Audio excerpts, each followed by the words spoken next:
हाँ जी दोस्तों, कैसे हैं जी आप सभी।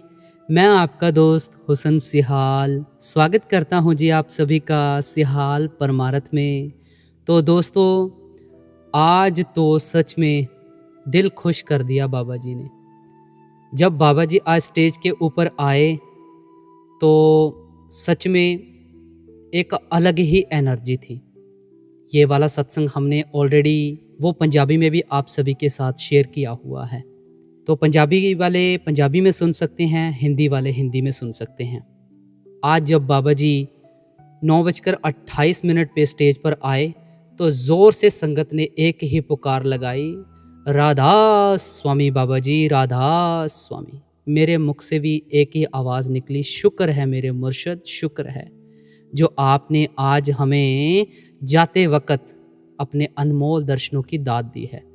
बहुत सारी संगत आज बाबा जी का सत्संग सुनने के लिए पहुंची हुई थी। तो आज आप सभी के साथ बाबा जी का एक एक वचन शेयर करने की कोशिश ज़रूर करेंगे। बाकी आगे बाबा जी की मौज है कि कितना शेयर कर पाते हैं। हम 9 बजने से 10 मिनट पहले पंडाल में पहुंच चुके थे और अनाउंसमेंट के बाद शब्द स्टार्ट हुए। पहला शब्द गाया गया, जा तू मेरे वल है। दूसरा शब्द गाया गया, गुरुदेव हमारे आवो जी। तीसरा शब्द गाया गया, गुर सिखा मन वधाइयाँ। चौथा शब्द आरती गाई गई, गुरु रविदास जी महाराज जी के नाम तेरो आरती मजन मुरारे। पांचवा शब्द गाया गया, संगत से सुख उपजै, जो कि कबीर साहिब जी के दोहे भी हैं। और छठवां शब्द जब गाया गया तो बाबा जी ने स्टेज के ऊपर एंट्री ली और पीछे हुजूर जी भी थे। शब्द चल रहा था, दुख भंजन तेरा नाम जी। 9:28 पर आए। माहौल तो उसी वक्त बन गया था जब बाबा जी स्टेज के ऊपर आए। सभी ने एक ही पुकार लगाई, राधा स्वामी बाबा जी, शुक्र है, शुक्र है, शुक्र है। कईयों की चीखें भी निकली बीच में और कई रो भी पड़े। मैं भी भावुक हो उठा। फिर उसके बाद बाबा जी ने इस शब्द को चलते चलते संगत के ऊपर दृष्टि डाली। 9:32 पर सत्संग शुरू हुआ। बाबा जी ने आज बाणी ली थी, हर की पूजा दुलंभ है संतो, कहना कछु ना जाए। बाबा जी ने फरमाया कि यह गुरु घर की बाणी है। तीसरी पातशाही हमें समझा रहे हैं कि भक्ति हमने किसकी करनी है। देखो, इंसान कमज़ोर है, रूहानियत समझाती है कि भक्ति हमें कैसे करनी है। तो हमें समझाया है कि भक्ति हमने एक की करनी है। संत जन आके हमें समझाते हैं, पर हमें दूसरी तरफ ये भी समझाते हैं कि जब हमें वो संत जन आके समझाते हैं, हम उनके पैरों को पकड़कर बैठ जाते हैं। फिर बाबा जी ने बाणी में से मिसाल लेते हुए समझाया, लख वार जे करें इबादत, कदे ना बने नमाजी, जे कर प्यार ना हो सी पल्ले, रब ना हो सी राजी। संत जन हमें मालिक के साथ जोड़ने के लिए आते हैं, हम अनेकता में फंस जाते हैं। अब देखो, बाबा जी ने फरमाया कि जैसे स्कूल में बच्चा जाता है, अगर वो वहाँ पर जाकर परिक्रमा करके आ जाए या किताबों को माथे टेक के आ जाए तो कभी वो पेपरों में पास हो सकेगा? कभी नहीं हो सकेगा। तो जब हम परमार्थ में आकर सीखेंगे ही नहीं, बाबा जी ने कहा, बीबा जब परमार्थ में आकर हम सीखेंगे ही नहीं तो हमारी बात कैसे बनने वाली है। फिर बाबा जी ने बड़े ही प्यार से एक बाणी में से मिसाल ली, हाउ तिस की आस कर मन मेरे, जो सबका स्वामी रहा समाए। माफी चाहता हूं अगर बाणी की लाइन इधर उधर हो जाए। हम चाहे किसी भी धर्म से हों, भक्ति हमने एक की करनी है, शरीरों के साथ नहीं जुड़ना है। फिर बाबा जी ने बाणी में से एक और मिसाल ली। आप जी ने फरमाया, जग जीवन साचा एक को दाता। हमें बाहर की तरफ से निकालकर हमारा ख्याल अंदर जोड़ने की कोशिश करते हैं, हम फिर ही बाहर बाहर रह जाते हैं। बस कार्यवाही पाते हैं, हम यहाँ आ जाते हैं, सत्संग सुनते हैं, फिर भूल जाते हैं। बाबा जी ने फरमाया, लफ्ज़ हमें सिर्फ सिखा सकता है, लफ्ज़ के साथ लफ्ज़ मिलेगा, करनी के साथ करनी मिलेगी। लेकिन हमारी सिर्फ कमज़ोरी ये है कि हम सीखते नहीं हैं। हमने सीखना है और सीखकर आगे बढ़ना है। हम तो झमेले में फंसकर रह गए हैं। फिर बाबा जी ने एक कबीर साहिब जी की वाणी में से मिसाल लेते हुए समझाया, गूंगे का गुड़ भाई। आप जी ने फरमाया कि देखो, उसको बयान नहीं किया जा सकता है। उसका ना तो कोई रंग है, ना तो कोई रूप है। आप जी ने फरमाया ना, जो दिसे सो है नाही। उसका ना तो कोई रंग है, ना उसका कोई रूप है। फिर बाबा जी ने बड़े ही भावुक मन से कहा कि परमार्थ को एहसास किया जा सकता है। आप जी ने वाणी में से मिसाल ली, सब किछ घर में बाहर नहीं, बाहर ढूंढे सो परम भुलाई।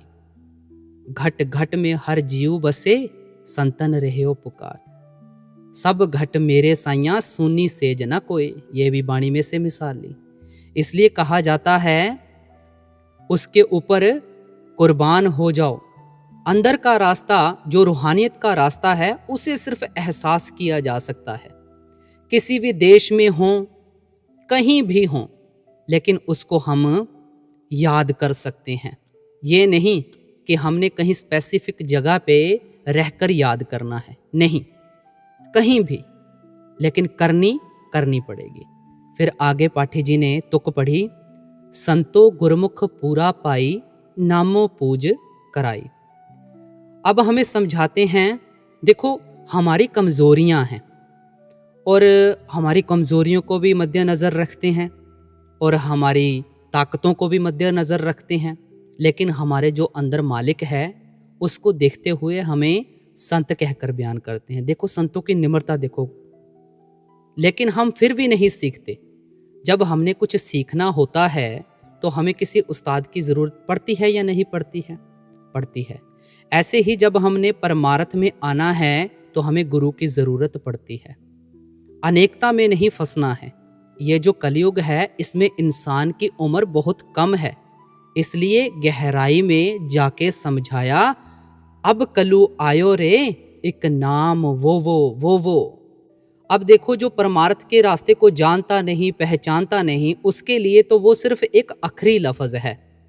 जैसे बच्चे को माँ नाम से पुकारती है, लेकिन बच्चे का माँ के साथ रिश्ता क्या है और माँ का बच्चे के साथ क्या रिश्ता है, ये तो महसूस ही किया जा सकता है ना। फिर बाबा जी ने आगे वाणी की मिसाल ली, एक नाम जुग चार उधारे। नाम के साथ सारी सृष्टि बनी हुई है और नाम ही पार लगा सकता है। आप जी ने फिर वाणी में से मिसाल ली, उत्पत परलो शब्द होवे, शब्द ही फिर औपत होवे। सारा कुछ शब्द के साथ पैदा हुआ है। आप जी ने यह भी फरमाया, 52 अक्षर लोक तरह, सब किछ इन माहे, ओ अक्षर खिन जाएंगे, ए अक्षर इनमें नाहे। जिस वक्खर तू लैन आया, राम नाम संतन कर पाया। मैंने पहले ही बेनती कर दी है कि वाणी की लाइन इधर उधर हो जाए तो माफ़ी चाहता हूँ। फिर उसके बाद बाबा जी ने मीराबाई जी की मिसाल ली। बाबा जी ने फरमाया कि मीराबाई जो मेवाड़ की रानी थी, धन दौलत की कोई कमी तो नहीं थी, लेकिन उनके गुरु नीची जात के थे। फिर भी जब उन्होंने नाम की दात, अंदर प्रकाश शब्द को देखा तो उन्होंने ये शब्द उचारा था, पायो जी मैंने नाम रतन धन पायो, वस्त अमोलक दी मेरे सतगुर, कृपा कर अपनायो। पायो जी मैंने नाम रतन धन पायो, पायो जी मैंने नाम रतन धन पायो। इसीलिए कहते हैं कि जब तक हमें असलियत का एहसास नहीं होगा तब तक तो सब बेकार है। रूहानियत एक पहचान है, हमने अंदर जाकर उसको पहचानना है। फिर पाठी जी ने अगली तुक पढ़ी, हर बिन सब किछ मैला संतो, क्या हों पूज चढ़ाई। फिर बाबा जी ने फरमाया, हमारी एक आम प्रथा है, जब हम किसी रिश्तेदार के घर जाते हैं तो कुछ ना कुछ लेकर जाते हैं, या मिठाई लेकर चले गए या फ्रूट लेकर चले गए, कुछ भी, एनीवन। जब हमने मालिक के दर पे जाना है तो हमने क्या देना है? दौलत नहीं, गाड़ी नहीं, बंगला नहीं। हमारा यहाँ पे क्या है जो हमने बनाया है? ये तो सब मालिक की चीज़ें हैं। फिर बाबा जी ने एक पहली पातशाही जी की कहानी ली कि जब पहली पातशाही उदासियों के ऊपर गए थे, वहाँ पर एक राजा ने जब उनको अपने दरबार में बुलाया तो उन्होंने कहा कि संतो आपको क्या चाहिए। तो पहली पातशाही जी ने कहा कि जो आपका अपना है वो दे दीजिए। उन्होंने बहुत कुछ देने की कोशिश की, लेकिन उन्होंने कहा कि ये तो सब मालिक की चीज़ें हैं। हद तक उन्होंने ज़ोर लगाया देने के लिए, लेकिन उनका जो नहीं था वो देने की कोशिश की। लेकिन उन्होंने कहा, राजा जो तेरे पास अपना है तो मुझे वो देना। राजा सुन्न हो गया। राजा कहने लगा, संतो आप ही बताओ मुझे कि मेरा यहाँ पर क्या है, मैं आपको क्या अर्पण कर सकता हूँ। पहली पातशाही जी ने कहा था, राजा तूने यहाँ पर आकर मैं और मेरी बनाई है ये मुझे दे दे। तो राजा बहुत हैरान हुआ। इसलिए कहते हैं कि यहाँ पर हमने अपना क्या बनाया है, मैं और मेरी बनाई है। इसलिए हमने उस मालिक के दर पे जब जाना है तो हमने मैं और मेरी देनी है। जब पहली पातशाही जी ने सामान तोलना शुरू किया था ना, तो 10, 11, 12, 13 से आगे नहीं बढ़े थे, 13 तोल दिया था। इसलिए ये सब चीज़ें कूड़ है। दौलत, बंगला, गाड़ी, पैसा, शोहरत, ये नहीं कि नहीं कमाना है, कमाओ, लेकिन ज़रूरत अनुसार। ये सब कूड़ है, कूड़। अब देखो यहाँ पर सदा के लिए कौन रहा है? रहा है कोई? राम गयो, रावण गयो, जाको बहु परिवार, कोई नहीं रहा भाई, कोई नहीं रहा। सब चले गए, राजे महाराजे सब चले गए। रहा कौन है? नाम रहे हो, साधु रहे हो गुरु गोबिंद। हमने पहचान करने की कोशिश करनी है। फिर पाठी जी ने अगली तुक पढ़ी, हर साचे पावै सा पूजा होवे, पाणा मन वसाई। अब हम गलत फहमी में ना रह जाएं तो हमें समझाया, हर साचे पावे सा पूजा होवे। बार बार समझाया जाता है कि सच्ची भक्ति कौन सी है। फिर हम कहते हैं कि जी हमने इतने सत्संग सुन लिए, हमने यहाँ पर जाकर सेवा की, हमने ये कर लिया, वो कर लिया। महाराज जी भी समझाया करते थे कि हुक्म तो एक ही है। पहली पातशाही जी ने फरमाया है, एको नाम हुक्म है नानक, सतगुर दिया बुझाई जियो। जो मिलेगा नाम की कमाई की सेवा से मिलेगा। ए सेवा चाकरी नाम बसे मन आए। जो मिलना है अंदर से मिलना है, बाहर से कुछ नहीं मिलना है। फिर पाठी जी ने अगली तुक पढ़ी, पूजा करे सब लोक संतो, मन मुख थाए ना पाई। शब्द मरे मन निर्मल संतो, ए पूजा थाए पाई। फिर बाबा जी ने फरमाया, हम धर्म स्थान पर जाके थोड़ी बहुत जो कार्यवाहियां हैं वो हम पूरियां कर देते हैं, पर हमें समझाया जाता है कि असली पूजा कौन सी है। शब्द मरे मन निर्मल संतो, ए पूजा थाए पाई। अब हम देखो, एक बाबा जी ने बड़ी सुंदर मिसाल ली कि एक क्रिकेटर है, अगर वो कहीं क्रिकेट खेलने जाएगा, या फुटबॉल का कोई प्लेयर है वो कोई कहीं फुटबॉल खेलने जाएगा, तो अगर वो सारा दिन मेहनत करता रहे, जब मेहनत करने की बारी आए यानी खेलने की बारी आए थक कर बैठ जाए तो क्या फायदा। इसलिए समझाया जाता है कि हमने पूरे तर्क वितर्क के साथ चलना है। अब हमने ये भी नहीं सोचना है कि धर्म स्थानों के ऊपर नहीं जाना है, क्योंकि हमारी शुरुआत यहाँ से ही होती है। शुरुआत हमने यहाँ से ही करनी है। फिर बाबा जी ने तीर्थ स्थानों के ऊपर कहा कि तीर्थ स्थानों के ऊपर जाते हैं, वहां पर डुबकियां लगाते हैं, सोचते हैं कि कर्म खत्म हो जाएंगे। कौन से चक्रों में पड़े हुए हैं। संत हमारा दायरा खोलते हैं, लेकिन हम अपना दायरा छोटी करके बैठे हुए हैं। बाबा जी ने फरमाया, मूत पलीती कपड़ होए, पर ये मत पापा के संग, ओ तो पहनावे के रंग। जब कोई कपड़ा गंदा हो जाता है, हमें कपड़ा वैसे तो बहुत पसंद है, लेकिन जब हम उस कपड़े को धोबी के पास लेकर जाते हैं तो वो उसके रंग को नहीं उतार सकता। ललारी के पास लेकर जाते हैं तो उसके रंग को मिक्स मैच कर देता है। गूढ़े रंग विच रंग दियो जी के मैलियां ने साडियां रूहां। हर बार समझाया जाता है। हमने अपना दायरा बड़ा करना है, बड़ा करके नाम के साथ जुड़ना है। बख्शिश तो हो चुकी है, संगत करो। जितनी संतों की संगत कर होती है उतनी संगत करो, मिलाप तभी होगा। नाम लेके रख नहीं छोड़ना है। जो मिला है अंदर से मिलेगा, करनी से मिलेगा। इसलिए बेनती की ना, करनी के साथ करनी मिलेगी, लफज के साथ लफज मिलेगा।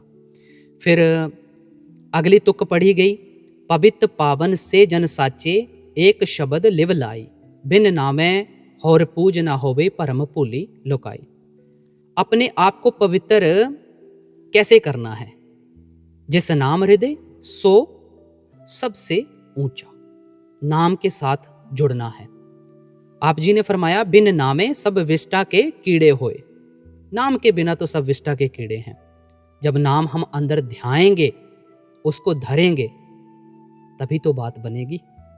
फिर पाठी जी ने अगली तुक पढ़ी, गुरमुख आप पछाणे संतो राम नाम लिव लाई, आपे निर्मल पूज कराए गुर शब्दी थाए पाई।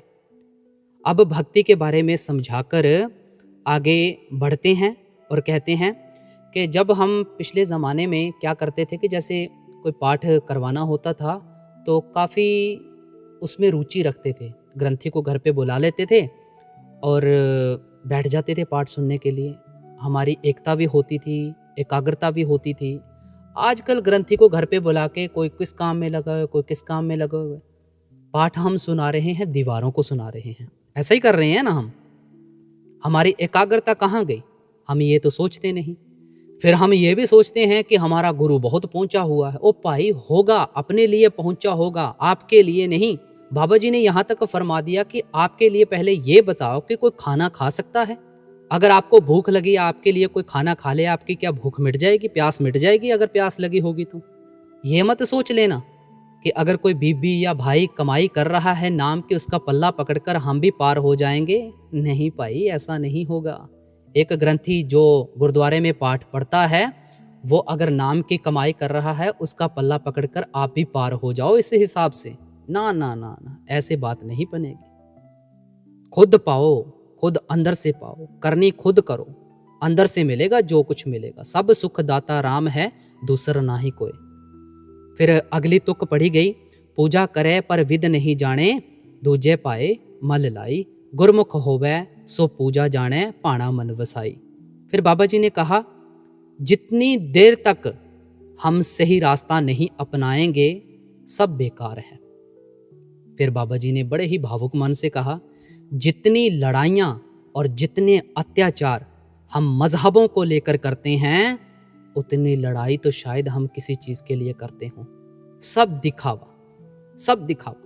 अगर हमने कोई कपड़ा पहनना है तन को ढकने के लिए तो सिंपल कपड़ा ठीक है, लेकिन अगर दिखावा करना हो तो ब्रांडिंग यानी ब्रांडेड कपड़ा पहन लो। इसलिए आप जी ने इसको दूसरी तरफ भी जोड़ दिया कि धर्मों को आपने ब्रांडिंग बना के रख दिया है कि मैं इस धर्म से हूँ, मैं इस धर्म से हूँ। ओ नहीं पाई, जो मिलना है अंदर से मिलना है। फिर पाठी जी ने अगली तुक पढ़ी, पाणे ते सब सुख पावे संतो, अंते नाम सखाई, अपना आप ना पछाणे संतो, कूड़ करे वड्याई, पाखंड कीने जम नहीं छोड़े, लै जासी पत गवाई। आप जी ने फरमाया, पाणे ते सब सुख पावे संतो, हमने भाने में रहकर सब कुछ हासिल करना है। सबसे ज्यादा जरूरी है नाम, self realisation before God realisation. बोझ लेकर नहीं जाना है। धर्म स्थान पर लेट लेट कर मत्थे टेकते हैं, क्या जरूरत है? जब नाम की कमाई से सब कुछ मिल सकता है। यह भी नहीं है कि आपने धर्म स्थानों के ऊपर जाकर माथे नहीं टेकने, टेको, बड़ी खुशी के साथ टेको। कहने का मतलब दूसरा भी नहीं है। कहने का मकसद ये है कि हमने उनके मकसद को भी समझना है। हमारी एक प्रथा है कि हम बड़ों को नमस्कार करते हैं, उनके पाँव को छूते हैं। क्यों छूते हैं? इसका मकसद ये है कि हमारे मन में निम्रता आए। लेकिन हम फिर भी नहीं समझते, झूठी तसल्लियों में हैं। बाबा जी ने यहाँ तक फरमा दिया कि हम एक दूसरे की ना टांगे खींचने पे लगे हुए हैं। बस हमारा यही मकसद रह गया है।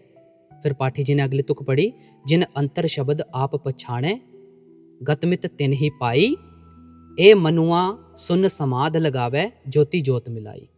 बाबा जी ने अंत में फरमाया कि देखो, हमने अंदर जाके उस नाम के साथ जुड़ना है। जैसे डॉक्टर किसी चीज़ का ऑपरेशन करता है तो उस चीज़ को सुन्न कर देता है, इसलिए बाबा जी ने भी फरमाया कि हमने सुन्न समाध लगा के मालिक में मिल जाना है, और उसका मिलाप बहुत ज़्यादा हमारे लिए ज़रूरी है। फिर इसके बाद अगली तुकें पाठी जी ने कंटिन्यूसली पढ़ी। बाबा जी ने लास्ट में फरमाया कि देखो, संत जन हमें समझा समझा कर थक गए हैं, लेकिन हम समझने की कोशिश नहीं करते हैं। और जब हमने यहाँ से सत्संग से उठना है तो हमने एक ही बात याद रखनी है, नानक के घर केवल नाम, उसके घर में सिर्फ नाम की पहचान होगी। बड़ा ही प्यारा सत्संग किया आज बाबा जी ने, माहौल भी बहुत प्यारा बना हुआ था। तो आज के सत्संग को मैं यहाँ पर विराम देता हूँ। पंजाबी में भी है, हिंदी में भी आपको दे दिया है। 31 अक्टूबर से लेकर आज दिन तक सारी वीडियोस हमने डाल दी हैं, ये आपको लास्ट में शो हो रही हैं, ज़रूर देखिएगा। राधा स्वामी।